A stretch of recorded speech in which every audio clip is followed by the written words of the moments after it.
안녕하세요. 아이고 어찌저찌 하다 보니까 구독자가 300명이 넘었습니다. 엄청나게 빠른 속도로 구독자가 증가하고 있습니다. 이렇게 별 내용도 없는 잔잔바리 유튜버를 구독해주시는 우리 라이더 형제님 자매님들 감사드립니다. 혼자 바이크를 타다 보니까 이동 중에 사실 되게 심심해요. 그래서 유튜브를 하게 된 건데 하다 보니까 또 이렇게 중년에 나름 새로운 활력이 되더라고요. 그래서 돈 드는 거 아니니까 한번 시작해볼까 했는데 돈 많이 듭니다. 컨텐츠를 잘 잡아야 돼요. 기름값도 많이 들고 카메라도 사야 되고 찍기도 어렵고 오늘도 지난번에 이어서 그 바이크 타고 죽지 않는 법 3강 읽은 걸 할 건데 제가 뭐 이제 대본을 보고 하는 게 아니라 책 읽은 거를 대충 듣고 머리로 기억해 놨다가 이제 포인트 되는 것만 얘기하는 거라서 기억이 정확하지 않을 수 있습니다. 그리고 더 많은 내용이 담겨 있는데 짧게 얘기하다 보니까 전하지 못하는 이야기들도 많이 있고 궁금하신 분들은 책을 구입해서 사서 보시면 됩니다. 이번 장 핵심이 되는 내용 총 4가지로 보이는데요. 첫 번째, 코너링에 앞서서 속도를 늦추시랍니다. 그리고 두 번째로 코너로 가려고 하는 방향의 시선 처리하시고, 그 다음에 세 번째, 차체를 기울여야겠죠. 코너를 해야 되니까 기울이고, 네 번째, 빠르게 달려라. 연결해서 하면은 속도를 늦추고 시선 처리하고 차체를 기울이고 빠르게 설출해라 라는 이야기가 됩니다. 가장 핵심이 되는 이야기고요. 이제 왜 그런지 이 이야기를 다 할 수 있을지 없을지 모르겠지만 전달해 드리도록 하겠습니다. 먼저 호흡에 들어가기 전에 속도를 줄이는 이유는 가장 효과적이기 때문이에요. 대부분의 경우 고속에서 코너링이 들어갔을 때 차체를 컨트롤하기가 굉장히 어려워지는데 그렇기 때문에 속도를 줄여야만 합니다. 물론 뭐 진짜 정말 잘 타는 레이서들 같은 경우에는 우리가 생각하는 것보다 더 빠른 속도에서 코너링이 되겠죠. 근데 이제 대부분의 경우는 우린 그렇지 않으니까 속도를 늦춰야 컨트롤이 쉽죠. 속도를 늦추면서 어떤 차체가 들어가야 되는 그 진입 구간을 봐야 되거든요. 이제 뒤에 이제 시선 처리랑 연결되는 부분이긴 한데 아무래도 중앙사선 쪽에 조금 더 가까이 가 있는 게 우리가 넘어가야 할 이제 블라인드 커브가 있다고 치더라도 이제 그 커브를 최대한 많이 볼 수 있습니다.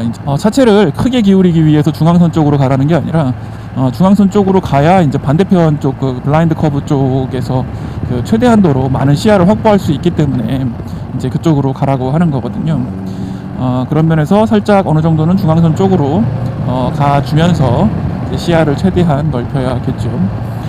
에이펙스라고 불리우는데 이게 그 회전할 때 필요한 어떤 동전 같은 구간들 있잖아요. 그런 것들을 고려하면서 이제 시선 확보를 해야죠. 내가 가야 할 길에 어떤 장애물이 오는지, 그러니까 예를 들어 반대쪽 차선에서 차가 오는지, 뭐 노면에 오일이 떨어져 있다든지, 뭐 아니면 소똥이나 뭐 동물의 사체가 있다든지, 우리나라 같은 데는 제일 흔한 자갈 같은 게 있다든지 이런 것들이 있는지 확인할 필요가 있습니다. 속도를 줄이는 것과 시선 처리가 연결이 되어 있는 건 속도를 줄여야 시선이 어디로 갈지를 더 정확하게 보겠죠. 뭐 엄청난 동체 시력을 갖고 있는 분들이야 상관없겠지만 기본적으로 트랙이 아닌 일반 환경에서 바이크를 타시는 분들은 고려해야 될 변수들이 많습니다. 본인들이 실력이 아무리 뛰어나도 닥치는 변수들에 대해서 매번 완벽하게 대응할 수는 없기 때문에 속도를 줄여서 시선 처리하시는 것이 가장 중요합니다.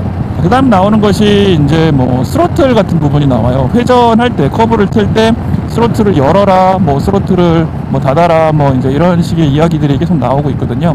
결론부터 말씀드리면 스로틀을 일정하게 여는 게 가장 적합하다라고 합니다. 그 바이크를 타보시면 아시겠지만 스로틀을 확 열면 차체가 들려요.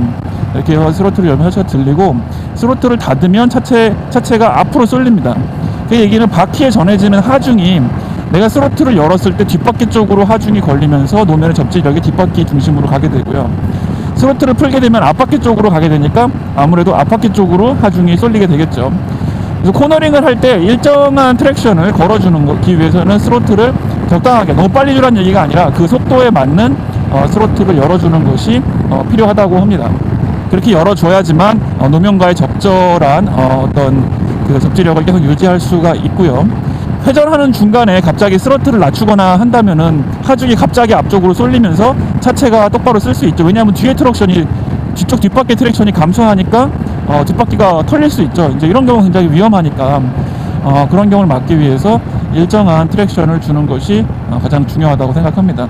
그거는 저도 본 영상이긴 한데 오토바이 막 이렇게 되게 실험적으로 뭐 원돌기 하시고 트랙션을 어떻게 해야 되는지 막 손잡이까지 막 걸어서 이렇게 하시는, 저도 구독을 하고 있지만 그분들의 실험 영상을 보시면 더 잘 아실 수 있으세요. 하체는 당연히 기울여야겠죠. 사람들이 오토바이, 그러니까 잘 전혀 모르시는 분들 있잖아요. 오토바이를 이렇게 핸들을 꺾어서 커브를 하신다고 생각을 하세요. 전혀 상관없잖아요. 우리 라이더분들은 다 아시겠지만 차체를 기울이면서 회전을 하게 됩니다. 그렇기 때문에 과감하게 회전을 해야 되고, 커브가 더 깊을수록 우리 차체가 더 기울어져야 되기 때문에, 아까 차체를 기울여야 회전이 된다 그랬잖아요. 차체가 똑바로 쓰면 직진이 되거든요. 그래서 보통 회전길에서 논두렁을 쳐박았다 뭐 이런 얘기들은 회전인데 겁을 먹은 거죠. 그래서 브레이크를 밟았습니다. 커브를, 차체를 기울인 상태에서 브레이크를 밟았기 때문에 차체가 똑바로 쓰게 되고, 그러면 본인이 원하지 않았는데 차가 똑바로 가게 되면서 회전이 아닌 직진을 하게 되고 전방으로 꼬라박게 됩니다. 그 밖에 뭐 코너링 관련해서는 뭐 시선 처리라든지 풋패드 위에 뭐 발 포지션이라든지 뭐 시선의 위치라든지 이런 것들 고려할 부분들이 몇 가지 있는데, 그런 것들은 뭐 레인저 아카데미나 기타 주변에 있는 바이크 아카데미에서 상세하게 설명을 들으시면 좋을 것 같습니다. 서스펜션이 차량을 제어를 많이 하잖아요, 차체를. 근데 이제 서스펜션이 너무 많이 먹혀 있는 상태에서 요철이나 이런 것들을 만들면은 서스펜션이 충격을 흡수할 수 있는 공간이 없기 때문에 오히려 이제 슬립이나 넘어질 수 있다는 얘기예요. 그러니까 요철을 앞에 두고 막 브레이크를 너무 많이 밟아갖고 뭐 앞에 서스펜션을 너무 이렇게 응축시켜 놓는다고 말이 되나, 이렇게 좀 줄여놓으면은 그 다음에 요철이 갑자기 있거나 막 그러면은 충격 흡수를 안 돼서 차체가 굉장히 불안정해집니다. 결론은 속도를 줄이라는 얘기죠. 속도를 미리 줄이라는 얘기죠. 그리고 가다가 코 붙을 때도 이렇게 속도를 확 줄이면은 서스가 눌려요. 그렇게 눌린 상태에서 코너 틀다가 요철 만나면 차체가 불안정해집니다. 그 얘기를 하셨던 것 같아요. 그리고 이 아저씨는 뭐 책에서 기본적으로 되게 그냥 전형적인 FM의 그냥 미국 아저씨처럼 느껴져요. 저 책을 보면은 코너링 하기 위해서 연습 충분히 하라는 얘기 있고, 작은 바이크로 연습을 하라고. 작은 바이크가 아무래도 코너링도 더 쉽거든요. 그런 바이크로 연습을 충분하게 한 다음에 이제 좀 큰 바이크로 넘어가야 되는데, 사람들이 너무 처음부터 바로 큰 바이크들로 가니까 배우지도 않고 그렇다고 연습을 하는 것도 아니고 멋은 부리고 싶고 이러다 보니까 사고가 많이 난다고 합니다. 에이펙스 라인 관련해서도 아까 얘기 드렸는데, 제가 수업을 들었던 레인저 바이크에서도 물론 이제 에이펙스는 막 레이싱 경주하시는 분들은 이렇게 끝으로 갔다가 이제 저 끝으로 해서 이제 에이펙스 넓히는 방향으로 막 이렇게 가는 것들을 가르쳐 주긴 하셨는데, 그래도 권장하는 내용은 가운데로 똑바로 가서 이제 똑바로 커브를 탈출하기를 권장을 하더라고요. 저도 이제 거기에 동의를 하는 게, 기본적으로 우리나라에서 이렇게 커브 트는 데는 시골길들이 많거든요. 도심에서는 아무래도 커브를 그렇게 틀만한 공간이 없잖아요. 보통은 약간 산, 옆돈제나 영문산 이런데, 느라제인가요? 그런데 가서 트는데, 이게 레이싱 트랙이 아니다 보니까 바닥에 모래가 그렇게 많아요. 특히 우리나라는 진짜 모래 많아요. 그리고 시골 아저씨들 오토바이만 갖고 뭐라 그러긴 하는데, 자동차들 중앙선 엄청 많이 넘어옵니다. 그리고 상대편, 그러니까 내가 잘 탄다고 남들도 잘 탈 거라고 생각하시면 안 돼요. 상대편 오토바이들 넘어오는데 막 중앙선 넘어오는 오토바이들 태반이고요.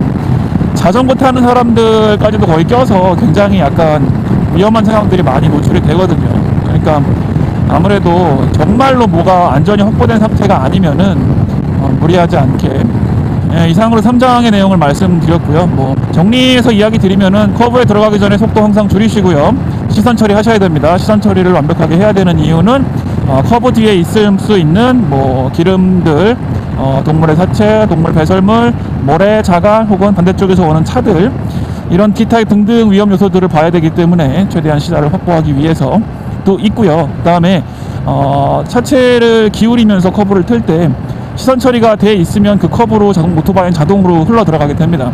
그래서 코너의 끝을 보시는 것이 가장 중요하고요. 그 다음에 코너에서 어느 정도 진입이 다 됐으면은 그때부터는 탈출하기 위해서 속도를 내실 필요가 있습니다. 여기까지가 요약되는 내용이었고요. 끝까지 들어주셔서 감사합니다. 항상 안전운전하시고 무사 복귀하는 우리 라이더 형제님들 자매님들 되시기를 빌겠습니다. 구독자 300명 의리 감사합니다. 저도 이제 온전하게 라이딩을 즐기기 위해서 잡소리를 그만하고 사라지려고 합니다.